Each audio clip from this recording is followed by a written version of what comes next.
Unit and dimension. सबसे पहला term है that is called physical quantities.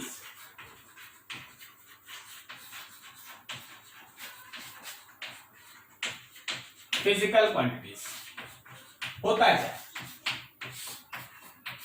देखो, अगर मान लो जैसे हम किसी भी नेचर में किसी भी पर्टिकुलर फिजिकल लॉ को एक्सप्लेन करना चाहते हैं, कोई भी चीज, अभी मान लो जैसे हम किसी बॉडी के काइनेटिक एनर्जी को बताना चाहते हैं, हम किसी पर्टिकुलर बॉडी के वेट को बताना चाहते हैं, तो जो जो क्वांटिटी किसी पर्टिकुलर फिजिकल इक्वेशंस या फिजिकल लॉ को एक्सप्लेन करने में मदद करता है, उन सबको आप फिजिकल क्वांटिटीज कहते हैं। Physical quantities are those quantities in terms of which any physical phenomenon existing in nature can be explained। अगर हम बोलते हैं काइनेटिक एनर्जी, तो आपको फॉर्मूला याद है हाफ एम बी स्क्वायर। इसमें m और v दो क्वांटिटी ऐसा है जो मिलके काइनेटिक एनर्जी को दिखाता है। तो मास भी एक फिजिकल क्वांटिटी है और वेलोसिटी भी एक फिजिकल क्वांटिटी, ठीक है। अब मान लो जैसे पोटेंशियल एनर्जी बोला, तो तुम बोलता है ना mgh, पोटेंशियल एनर्जी mgh। तो मास भी एक फिजिकल क्वांटिटी है, स्मॉल g भी एक फिजिकल क्वांटिटी है, और h height is also physical quantity.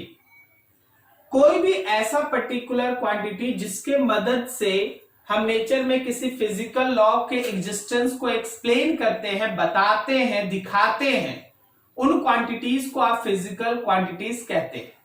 तो फिजिकल क्वांटिटीज आराम से समझते चलो। Physical quantities are those quantities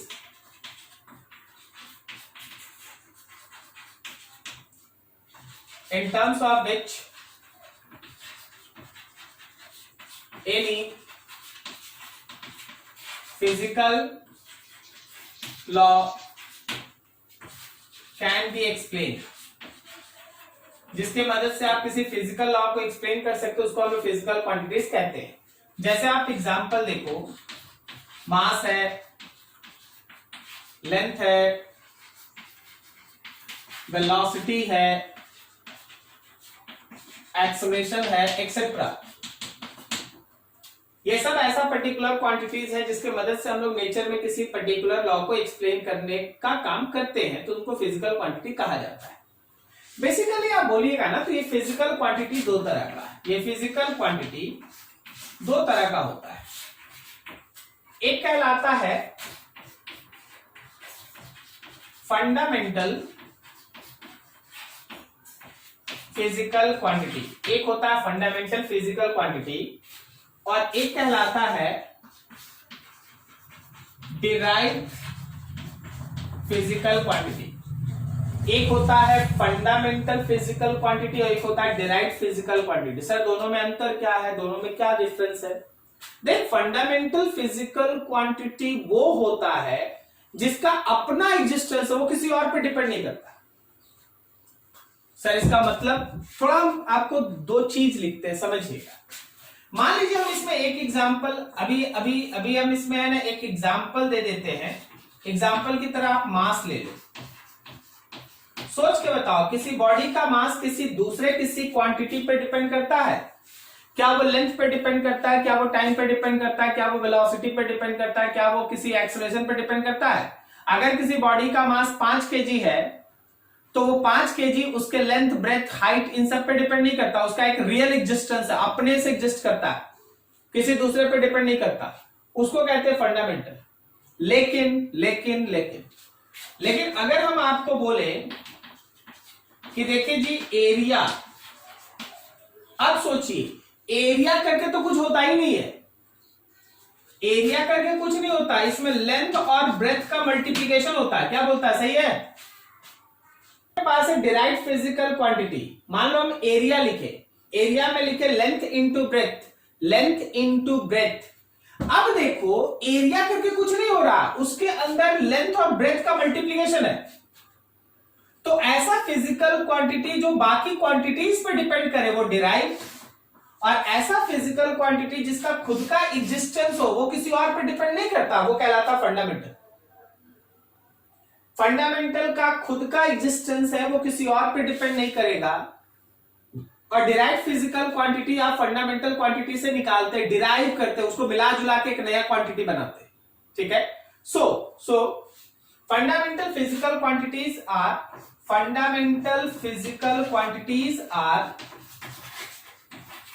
those physical quantities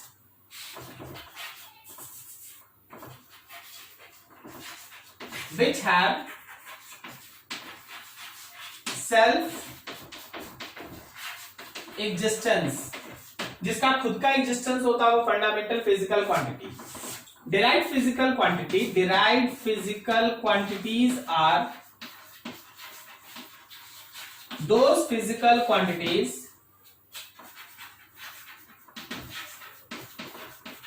which can be derived by using proper fundamental physical quantity. तो देखो, फंडामेंटल क्वांटिटी का खुद का एग्जिस्टेंस होता है, वो किसी और पे डिपेंड नहीं करता, लेकिन डिराइव्ड फिजिकल क्वांटिटी को हम लोग फंडामेंटल फिजिकल क्वांटिटी के प्रॉपर कॉम्बिनेशन से बनाते हैं। फंडामेंटल फिजिकल क्वांटिटी के प्रॉपर कॉम्बिनेशन से कोई डिराइव्ड फिजिकल क्वांटिटी बनता है। तो अभी हम लोगों के पास पहला पार्ट होगा फंडामेंटल फिजिकल क्वांटिटीज, उसका यूनिट और डायमेंशन। हम लोगों के पास है फंडामेंटल फिजिकल क्वांटिटी, उसका प्रॉपर एसआई यूनिट और उसका डायमेंशन।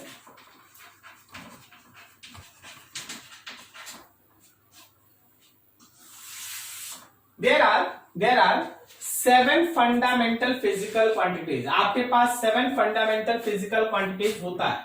सबसे पहला है मास, नेक्स्ट है आपके पास लेंथ, उसके बाद है टाइम, नेक्स्ट है टेम्परेचर, अगला है करंट, अगला है अमाउंट ऑफ सब्सटेंस,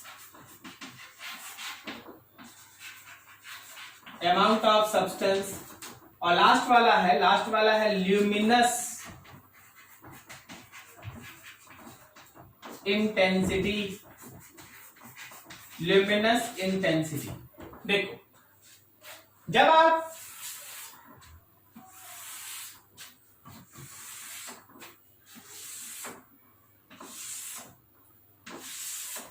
आप बात करते हैं मास का, तो उसका ऐसा यूनिट है केजी, आप लोग सब जानते हैं। लेंथ का ऐसा यूनिट है मीटर, टाइम का ऐसा यूनिट बोलो जी, टेम्परेचर के लिए बोलो, करंट के लिए अमाउंट ऑफ सब्सटेंस मोल, और ल्यूमिनस इंटेंसिटी कैंडेला। तो ये उसका एसआई यूनिट हो गया, ठीक है ना, इसको आप जानते हैं। अब देखिए, हम लोग यूनिट के साथ यहाँ डायमेंशन करके भी एक नया चीज सीखने जा रहे हैं। जब हमको डायमेंशन के तौर पे अगर हमको मास लिखना है, तो मास के लिए आप कैपिटल एम यूज करेंगे डायमेंशन में, लेंथ के लिए कैपिटल एल यूज कीजिएगा, और टाइम के लिए कैपिटल टी यूज करेंगे। मतलब डायमेंशन में अगर मास लिखना है तो एम से दिखाएंगे, लेंथ लिखना है तो एल से दिखाएंगे, और टाइम लिखना है तो टी से दिखाएंगे। यूनिट तो आपके सामने है, ये आप पहले से जानते थे, लेकिन अब डायमेंशन, टेम्परेचर अगर दिखाना है, अब यहां से देखिए चारों का क्या है ना, कि जो यूनिट का सिंबल है वही इसका डायमेंशन का भी सिंबल है। मतलब टेम्परेचर का डायमेंशन लिखना है तो केल्विन का के ही होगा, करंट का डायमेंशन लिखना है तो एम्पियर का ए होगा, अमाउंट ऑफ सब्सटेंस का डायमेंशन लिखना है तो MOL होगा, और अगर हम लोग को ल्यूमिनस इंटेंसिटी लिखना है तो CD होगा, कैंडेला। ठीक है, this is all about dimensions. मतलब मास के लिए कैपिटल M लिखेंगे, लेंथ के लिए L लिखेंगे, टाइम के लिए T लिखेंगे, टेम्परेचर के लिए केल्विन, करंट के लिए एम्पियर का A, ठीक है ना, अमाउंट ऑफ सब्सटेंस के लिए MOL, और अगर ल्यूमिनस इंटेंसिटी का डायमेंशन चाहिए तो कैंडेला का CD। Unit, dimension, fundamental physical quantities are those physical quantities जिसका खुद का रियल एग्जिस्टेंस होता है। टाइम किसी पर डिपेंड नहीं करता, लेंथ किसी पर डिपेंड नहीं करता, टेम्परेचर किसी पर डिपेंड नहीं करता, इन सब का अपना एग्जिस्टेंस है, ये किसी पर डिपेंड नहीं करता। तो इन सब को हम लोग फंडामेंटल फिजिकल क्वांटिटी कहते हैं। अब जब आप इतना देख लिए, आप इसको अच्छे से एक बार फिर से अपने साथ रिव्यू कीजिए, देखिए एक एक लाइन, स्क्रीनशॉट लीजिए, और अगर कोई डाउट है नहीं समझे पूछ लीजिए, फिर हम आगे बढ़ेंगे।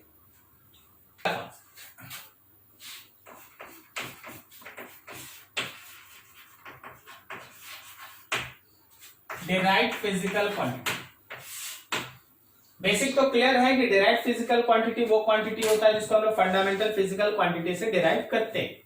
लेकिन अब हम आपको है ना कुछ बहुत ही बेसिक्स डिराइव्ड फिजिकल क्वांटिटी से स्टार्ट करेंगे आज, फिर आगे जाएगा वो अलग अलग लेवल में चला जाएगा, लेकिन पहले बेसिक से। मान लो जैसे हम लोग है ना एक डिराइव्ड फिजिकल क्वांटिटी एरिया का बात करते हैं। जब भी आप कोई डिराइव्ड फिजिकल क्वांटिटी का बात कीजिएगा ना, हमेशा तैयार रहिए, उसका एक फॉर्मूला होगा। अगर स्टूडेंट वो फॉर्मूला जानता है तो वो सब काम कर लेता है, ठीक है।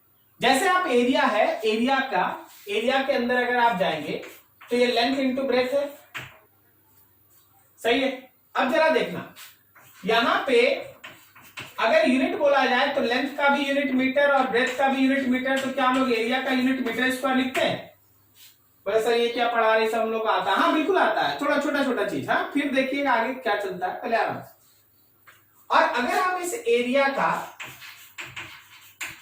डायमेंशन लिखे, देखो डायमेंशन लिखने का है, जब भी डायमेंशन बोला जाएगा स्क्वायर ब्रैकेट में दिखा देना, ऑब्वियस होता है कि डायमेंशन का बात कर रहे हैं, ठीक है। स्क्वायर ब्रैकेट के अंदर डायमेंशन, एरिया का अगर डायमेंशन बोले तो लेंथ के लिए भी एल और ब्रेथ भी तो लेंथ ही है ना, तो ये एल का स्क्वायर हो गया। मतलब एरिया का डायमेंशनल फॉर्मूला एल स्क्वायर और एरिया का यूनिट मीटर स्क्वायर, ठीक है। अगला देखो, अगर हम लोग वॉल्यूम का बात करते हैं, वॉल्यूम, तो वॉल्यूम होता है एलबीएच, लेंथ ब्रेथ हाइट। तो अगर हम लोग इसके यूनिट का बात करें तो यूनिट लिखते हैं मीटर का क्यूब, मीटर का क्यूब। और सोचो तो अगर हम लोग इस वॉल्यूम का डायमेंशन लिखें तो क्या वो एल का क्यूब आएगा? ठीक है, कहीं नहीं समझ में आएगा बोलते जाएगा, अभी तो बहुत छोटा चीज है, ये तो आप लोग लोअर क्लास में आराम से पढ़े। अब देखिए थर्ड, हम लोग लिख रहे हैं, मान लो हम लोग लिख रहे हैं डेंसिटी। बोलो जी डेंसिटी का फॉर्मूला बोलो। क्या वो डेंसिटी का फॉर्मूला मास बाय वॉल्यूम होता है? तो अब अगर आप इस डेंसिटी का यूनिट लिखने लगिएगा तो मास के जगह पे ऊपर में केजी और वॉल्यूम के जगह पे मीटर का क्यूब, ये वाला। तो ये यूनिट हो गया हम लोग का केजी पर मीटर क्यूब, केजी पर मीटर क्यूब। और अगर हम लोग इसी का डायमेंशन लिखेंगे, डेंसिटी का डायमेंशन, समझना ध्यान से, मास के जगह पे m और वॉल्यूम के जगह पे l का cube, so it is m l पे power -3, this is dimensional formula of density. क्या आप में से किसी को दिक्कत डेंसिटी समझने में? No sir. ठीक, अगला फोर्थ, वेलोसिटी। फॉर्मूला होता है डिस्प्लेसमेंट बाय टाइम। तो अगर हम लोग इसका यूनिट लिखें तो मीटर बाय सेकेंड, मतलब मीटर पर सेकेंड। और अगर आप इस वेलोसिटी का डायमेंशन लिखेंगे, देखिए डिस्प्लेसमेंट क्या होता है? डिस्प्लेसमेंट का मतलब एक लेंथ होता है, लेंथ।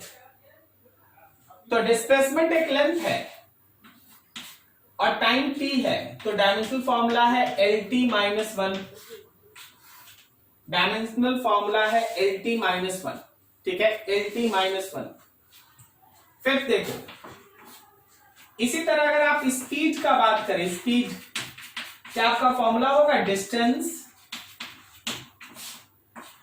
By time. तो यूनिट अगर गौर करो तो यूनिट सेम है, मीटर पर सेकेंड। और अगर आप इस स्पीड का डायमेंशन लिखेंगे तो वो भी आएगा, डिस्टेंस भी एक लेंथ है और नीचे T, so it is LT - 1। अब तय रखना कि चाहे तुमसे वेलोसिटी पूछे या स्पीड, उसका डायमेंशनल फॉर्मूला सेम होता है, LT - 1, LT - 1 याद रखना होगा। जब आप अगले दिन बैठिएगा ना, एकदम यही सब छोटा छोटा चीज से बड़ा बड़ा बड़ा बड़ा सब बनने लगेगा। अभी तुम ही देखो ना, एरिया से वॉल्यूम आया, वॉल्यूम से डेंसिटी आ गया, डिस्प्लेसमेंट से वेलोसिटी आया, डिस्टेंस से स्पीड आ गया, अब वेलोसिटी से एक्सेलरेशन आएगा, फिर एक्सेलरेशन से फोर्स आएगा। इस तरह से हम लोग है ना धीरे धीरे धीरे धीरे आगे बढ़ते जाएंगे। ठीक है, अगला अगर हम लोग इसके बाद एक सिक्स्थ लें, हम लोग बोले एक्सेलरेशन, तो एक्सेलरेशन का फॉर्मूला होता है velocity by time, velocity by time. तो जब आप इसका यूनिट का बात करेंगे तो वेलोसिटी है मीटर पर सेकेंड और नीचे टाइम फिर से 1 सेकेंड, सो इसका यूनिट हो जाता है मीटर पर सेकेंड स्क्वायर। सो इसका यूनिट हो जाता है मीटर पर सेकेंड स्क्वायर। और अगर आप इसी एक्सेलरेशन का डायमेंशन लिखिएगा तो वेलोसिटी का डायमेंशन देखो, LT - 1 और फिर एक t से डिवाइड, तो ये आ गया हम लोग के पास LT - 2,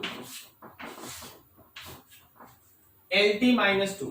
ठीक है, एक्सेलरेशन LT - 2, ये तुम्हारे पास तरीका। अब देखो देखो एक एक चीज समझो, वेलोसिटी आ गया, स्पीड आ गया, वेलोसिटी से एक्सेलरेशन आ गया। अब एक्सेलरेशन को यूज करके फोर्स निकालेंगे, और एक बार फोर्स आ जाएगा तो फोर्स को यूज करके वर्क निकालेंगे, एनर्जी निकालेंगे, पावर निकालेंगे, धीरे धीरे धीरे धीरे सब धीरे धीरे बढ़ते जाएंगे। ठीक है, अगला फोर्स, फोर्स का फॉर्मूला सबको आप जानते हैं, मास इनटू एक्सेलरेशन। तो जब हम लोग इसके यूनिट का बात करेंगे तो मास के जगह पे केजी लिखें और एक्सेलरेशन का यूनिट है हम लोगों के पास मीटर पर सेकेंड स्क्वायर। कोई दिक्कत यहां तक समझने में? केजी मीटर पर सेकेंड स्क्वायर, पता है आप इसको कलेक्टिवली न्यूटन कहते हैं। जहां जहां आप न्यूटन का एन लगाते हैं इसका मतलब आप लिखते हैं केजी मीटर पर सेकेंड स्क्वायर। जब कभी भी आप न्यूटन का एन लिखते हैं याद रखिए आप लिखते हैं केजी मीटर पर सेकेंड स्क्वायर। और अगर इसका सीजीएस लिखना पड़ा, सीजीएस क्या सीजीएस में केजी के जगह ग्राम, मीटर के जगह सेंटीमीटर और सेकेंड होगा, तो इसको आप डाइन कहते हैं, DYNE डाइन। आप लोअर क्लास में पढ़े होंगे, newton is the SI unit and dyne is the CGS unit. पढ़े हैं क्या आप लोग? नहीं पढ़े, चलो कोई बात हम यहां बताएं। सीजीएस यूनिट में मास ग्राम होता है, लेंथ सेंटीमीटर होता है और टाइम सेकंड होता है। तो एसआई में केजी मीटर पर सेकंड स्क्वायर, फोर्स पे ध्यान दो, एसआई में केजी मीटर पर सेकंड स्क्वायर, इसको न्यूटन कहते हैं। और जब तुम इसी का सीजीएस यूनिट लेगा तो केजी के जगह ग्राम, मीटर के जगह सेंटीमीटर आएगा, सेकंड है, तो इसको हम लोग डाइन कहते हैं। ठीक है, याद रखिएगा। चलिए अब डायमेंशन देखिए फोर्स का। देखिए मास का m और एक्सेलरेशन का LT - 2, LT - 2 very very important. Force का डायमेंशन फॉर्मूला बोल लो मेरे साथ बोल लो, अभी से याद कर लो। फोर्स का डायमेंशन फॉर्मूला MLT - 2, समझ में आया? हर दिन और जब तक तुम डायमेंशन पढ़ते रहेगा इस सबसे ज्यादा यूजफुल चीज होगा MLT - 2, फोर्स का डायमेंशन फॉर्मूला MLT - 2। चलो आगे देखो। 8 मान लो वर्क लिखते हैं, वर्क, तो वर्क का फॉर्मूला होता है फोर्स इंटू डिस्प्लेसमेंट।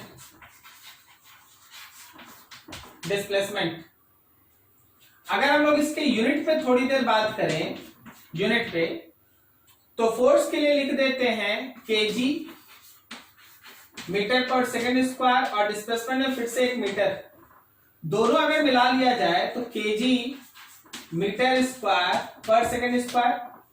और इसको आप एक नाम से जानते हैं, एक तो ये न्यूटन मीटर भी लिखा रहता है। आप लोग समझिएगा, नहीं समझ में आएगा बोलिएगा।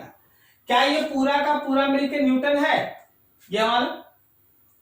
तो न्यूटन मीटर शॉर्टकट, या इसका एक और नाम है जो फेमस है, जो आप जानते हैं, that is called joule. Work का ऐसा यूनिट जूल, याद है आपको? ठीक है ना, वो जूल भी लिखा रहता है। क्लियर है? अब यहां पे एक और टर्म समझना कि अगर हम इसी का सीजीएस यूनिट लिखें तो केजी की जगह क्या लिख देंगे, बोलो? ग्राम। मीटर की जगह क्या लिख देंगे? Centimetre square. और सेकंड की जगह सेकंड। इसको कहते हैं अर्ग, ERG। मतलब एसआई यूनिट है जूल और सीजीएस यूनिट है अर्ग। ठीक है, एसआई यूनिट है जूल और सीजीएस यूनिट है अर्ग। अब चलो डायमेंशन लिख दें, यहां इसका काम खत्म कर दें, डायमेंशन लिख दें वर्क। थोड़ा समझना। वर्क में फोर्स इंटू डिस्प्लेसमेंट, फोर्स का डायमेंशन है mlt-2। चल भाई, फोर्स की जगह लिख दे mlt-2 और फिर इसको मल्टीप्लाई करेंगे ना, डिस्प्लेसमेंट मतलब L से। तो बोलो, क्या ये ml स्क्वायर t-2 आएगा? ml स्क्वायर t-2 होगा? यहां तक अभी तक किसी को कोई दिक्कत? आराम से इसका एक स्क्रीनशॉट लीजिए और अगर कोई डाउट है पूछ लीजिए, कोई भी क्वांटिटी। सर ये वाला कैसे लिखे, आप पहले स्क्रीनशॉट ले लीजिए, फिर अच्छे से देखिए, कोई डाउट है पूछिए।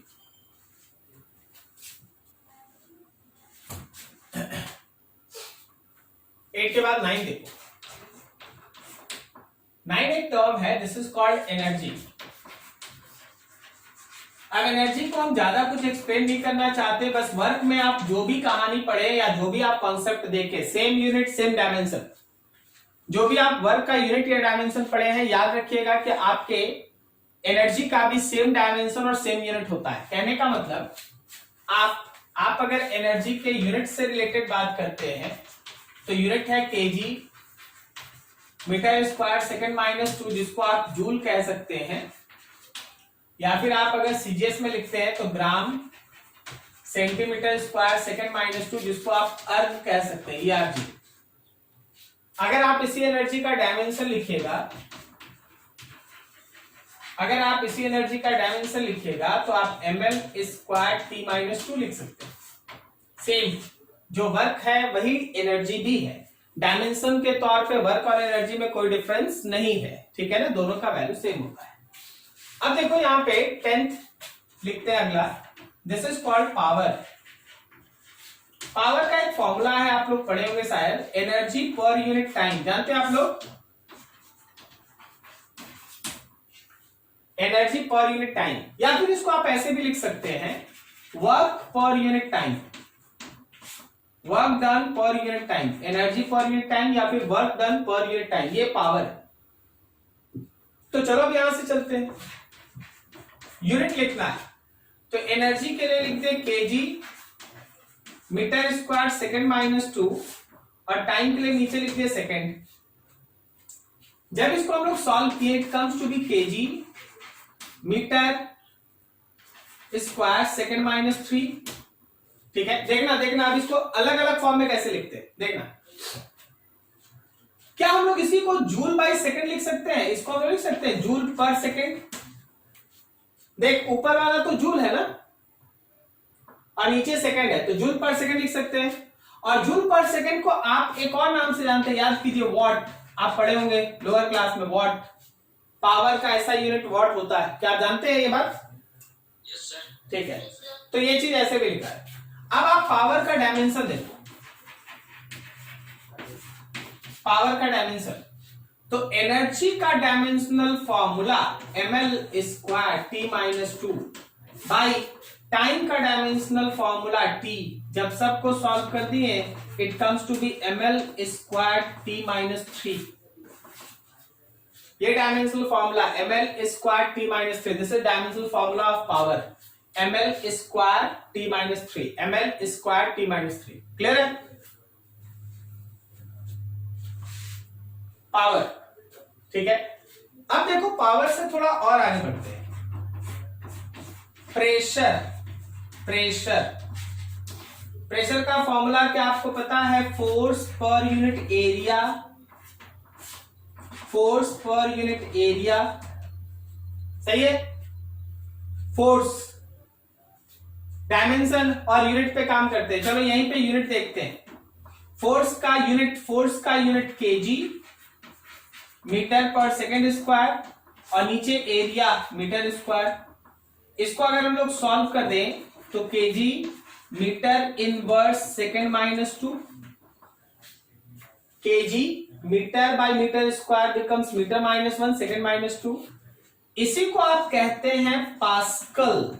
याद करो, प्रेशर का एसआई यूनिट है पास्कल। जिसको आप पास्कल कहते हैं वो एक्चुअली ये होता है KG metre inverse second minus 2। Remember that. इसका एक और टर्म भी आप लिख सकते हैं। आप लिखे फोर्स बाय एरिया, याद रखिए आप लिखे फोर्स बाय एरिया, तो ये पास्कल को आप न्यूटन पर मीटर स्क्वायर भी लिख सकते हैं। क्या समझा? फोर्स के जगह पे आ गया न्यूटन, फोर्स के जगह पे आ गया न्यूटन, और एरिया की जगह पे आ गया मीटर स्क्वायर। तो पास्कल को न्यूटन पर मीटर स्क्वायर भी आप लिख सकते हैं। ठीक है, तो ये प्रेशर।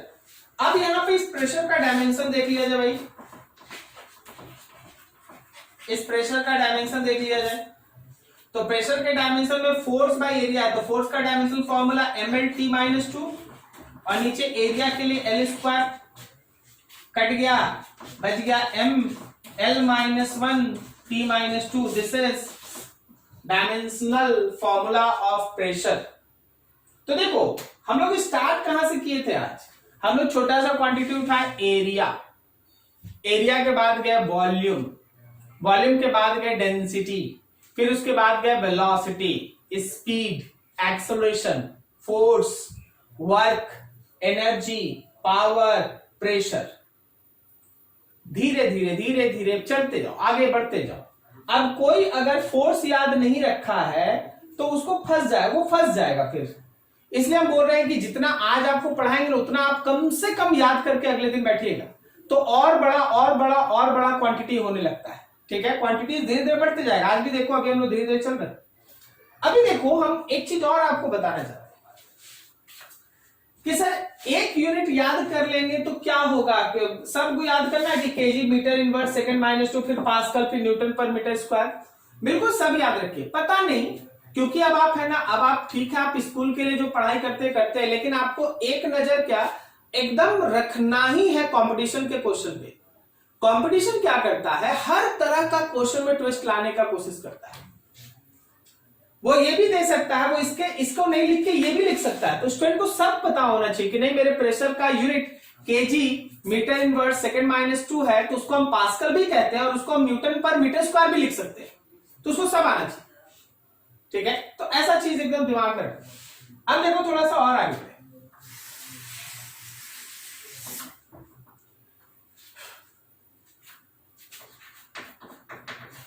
एक टर्म होता है that is called linear momentum. आप लोग नाम सुने होंगे मोमेंटम। कोई बताएगा इसका फॉर्मूला? फॉर्मूला कोई जानता? मोमेंटम का फॉर्मूला? मोमेंटम छोड़ो, मोमेंटम बताओ केवल।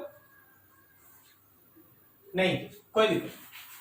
फॉर्मूला होता है मास इनटू वेलोसिटी। ये इसका फॉर्मूला है। एमवी लिखते हैं हम लोग इसको, शॉर्ट में एमवी लिखते हैं। तो जब आप इसका यूनिट लिखिएगा तो मास की जगह केजी और वेलोसिटी की जगह मीटर सेकेंड इनवर्स, मीटर पर सेकेंड। तो जरा सोचो, इसी मोमेंटम का डायमेंशनल फॉर्मूला में मास और वेलोसिटी के लिए LT माइनस 1 आएगा। मास LT माइनस 1, तो ये लीनियर मोमेंटम का डायमेंशनल फॉर्मूला है MLT माइनस 1, या उसका यूनिट है केजी मीटर पर सेकेंड। अभी देखिए यहां तक पहुंचने के बाद आप एक छोटा सा चीज पे शायद अभी तक आपका ध्यान चला गया हो, नहीं गया तो मेरा काम है। सुनिए, आप यूनिट से डायमेंशन या डायमेंशन से यूनिट बहुत आसानी से लिखते हैं। आपको यूनिट याद है तो आप आसानी से डायमेंशन लिख दीजिएगा, या आपको डायमेंशन याद है तो आसानी से आप यूनिट लिख दीजिएगा। जरा गौर कीजिए, देखिए जो हम लोगों का केजी है उसकी जगह पे एम आया, जहां मीटर था वहां एल आया और जहां सेकंड था वहां टी आया।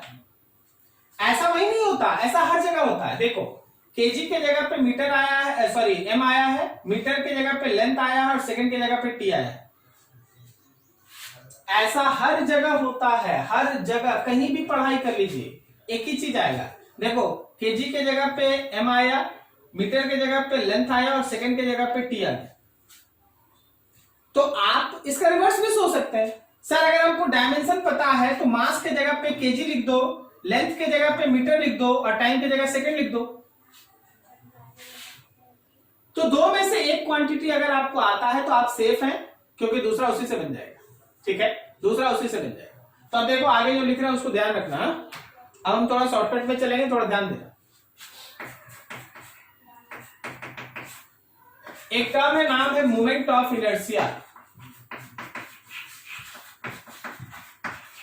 आपको इसका फॉर्मूला नहीं आएगा, कारण यह है कि आपको 11 में पढ़ना है रोटेशनल मैकेनिक्स में। इसका फॉर्मूला होता है मास इनटू रेडियस का स्क्वायर, मास इनटू रेडियस का स्क्वायर। अब जरा देखो, क्या हम इसके यूनिट में मास के जगह पे केजी और रेडियस के जगह पे मीटर का स्क्वायर लिख दें? तो जरा गौर करो, इस मोमेंट ऑफ इनर्शिया का डायमेंशनल फॉर्मूला केजी के जगह पे एम और मीटर के जगह पे लेंथ लिख दें। केजी के जगह पे एम और मीटर के जगह पे लेंथ लिख दें। क्या आपको समझ में आया? ठीक है, अब जरा गौर करना अगला,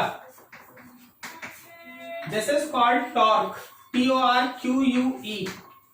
टॉर्क भी आप रोटेशनल मैकेनिक्स में पढ़ेंगे। टॉर्क भी, अब देखो अब हम कुछ नया नया क्वांटिटी पे चले गए जहां है ना आपको आगे पढ़ाई करना है।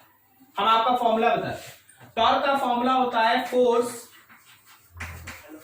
Into perpendicular distance, force into perpendicular, ये परपेंडिकुलर का सिंबल है, परपेंडिकुलर नॉर्मल परपेंडिकुलर डिस्टेंस। अब देखो, चाहे आप परपेंडिकुलर डिस्टेंस का बात करें या आप पैरेलल डिस्टेंस का बात करें, आप है ना कोई भी डिस्टेंस का बात कीजिएगा उसका डायमेंशन एल ही होता है और यूनिट मीटर ही होता है। तो अगर हम लोग इसका यूनिट लिखते हैं तो फोर्स है केजी मीटर पर सेकंड स्क्वायर और फिर से एक मीटर, सब मिला जुला दो तो KG metre square second minus 2, ये उसका यूनिट है। क्या कोई शॉर्टकट में एक बार में हमको इसका डायमेंशन यहां बताएगा? टॉर्क का डायमेंशन फॉर्मूला बोला जाए, टॉर्क का डायमेंशन फॉर्मूला बोलो देख के unit.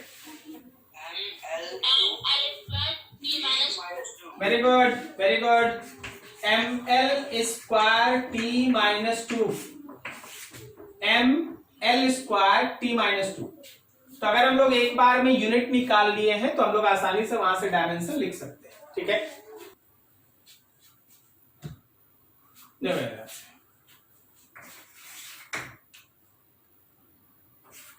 Energy is same as potential energy, same as kinetic energy,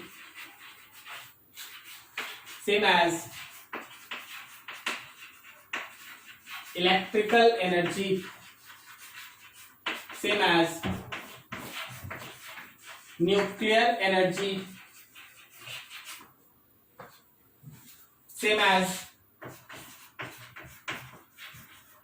rotational energy, is same as vibrational energy, etc. कोई भी अगर वो एनर्जी है तो बस यही, तो जो डायमेंशन एनर्जी का होगा वही डायमेंशनल पोटेंशियल एनर्जी का होगा, वही डायमेंशनल काइनेटिक एनर्जी का होगा, वही डायमेंशनल इलेक्ट्रिकल एनर्जी का होगा, वही डायमेंशनल न्यूक्लियर एनर्जी का होगा, वही डायमेंशनल रोटेशनल एनर्जी का होगा, वही डायमेंशनल वाइब्रेशनल एनर्जी का होगा, वही dimensional X energy, Y energy, Z energy, कोई भी होगा सब होगा ml स्क्वायर टी माइनस 2, सब एक ही ml स्क्वायर टी माइनस 2। ठीक है, सिमिलरली वेलोसिटी का जो डायमेंशन है, अगर आपसे बोला गया इनिशियल वेलोसिटी, सेम लिख देना। अगर आपसे बोला गया फाइनल वेलोसिटी, सेम लिख देना। अगर आपसे बोला गया change in velocity, change in velocity, same लिख देना। सबका वही डायमेंशनल फॉर्मूला होगा जो वेलोसिटी का होता है, LT-1। ठीक है, बस ये सब लिख के हम तुमको ये बताना चाहते हैं कि आप है ना नाम बदल के है ना कोई प्रॉब्लम में नहीं फंसते, आप एकदम सिंपल सा चीज रखते हैं। फोर्स है भाई, फोर्स। तो अगर ग्रेविटेशनल फोर्स है तो भी सेम, अगर इलेक्ट्रिकल फोर्स है तो भी सेम, अगर फ्रिक्शनल फोर्स है, फ्रिक्शन है तो भी सेम, अगर टेंशन है, टेंशन मतलब थ्रेड के अंदर का तनाव, तनाव टेंशन, तो भी सेम। अगर बॉडी का वेट आप लिखते हैं, बॉडी का वेट भी एक फोर्स है, तो भी सेम। अगर आप रेजिस्टेंस फोर्स लिखते हैं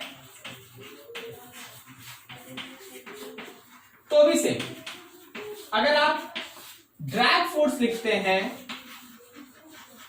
तो भी सेम। मतलब किसी भी नाम से लिखा जाए, फोर्स का डायमेंशनल फॉर्मूला mLT-2 होता है, तो mLT-2 होता है। ठीक है, ऐसे चीज समझना, ऐसे चीज समझना, दिमाग में रखना। अब आप पढ़े एक्सेलरेशन, आप पढ़े एक्सेलरेशन,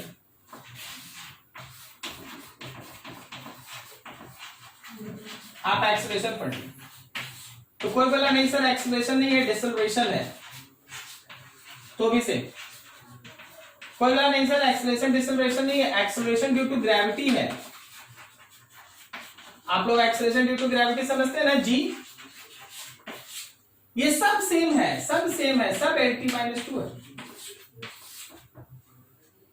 ठीक है, तो इस कॉन्सेप्ट के साथ एक्चुअली आप गौर करो तो आपको कुछ पढ़ाया जा रहा है और कितना सारा इसके अंदर छिपा है उसको समझो, कितना सारा इसके अंदर छिपा है। तो ऐसे ही हम लोग कलेक्शन लगातार करते रहेंगे, करते रहेंगे, पढ़ते जाएंगे, पढ़ते जाएंगे, सीखते जाएंगे। अभी देखो हम एकदम बेसिक लिखते हैं, एकदम बेसिक, एक कम आ रहा बार बार। लेंथ का जो डायमेंशन, डिस्प्लेसमेंट का वही डायमेंशन, डिस्टेंस का वही डायमेंशन, हाइट का वही डायमेंशन, रेडियस का वही डायमेंशन, ये सब का डायमेंशन सेम है, that is L, capital L, length. ठीक है, पोजीशन, पोजीशन बोल देता, पोजीशन का भी वही डायमेंशन था, पोजीशन सेम डायमेंशन। तो ये चीज हम लोग डिस्कस कर रहे हैं, क्लियर है? देखो कहीं कुछ दिक्कत पूछना है पूछ लो, क्योंकि अगले दिन जब बढ़ेंगे तो यही सब चीज है ना काम आएगी अगले दिन। आज तो बस एकदम बेसिक बेसिक एकदम चीज स्टार्ट हुआ है, कोई दिक्कत है। चलो कहीं डाउट किसी का?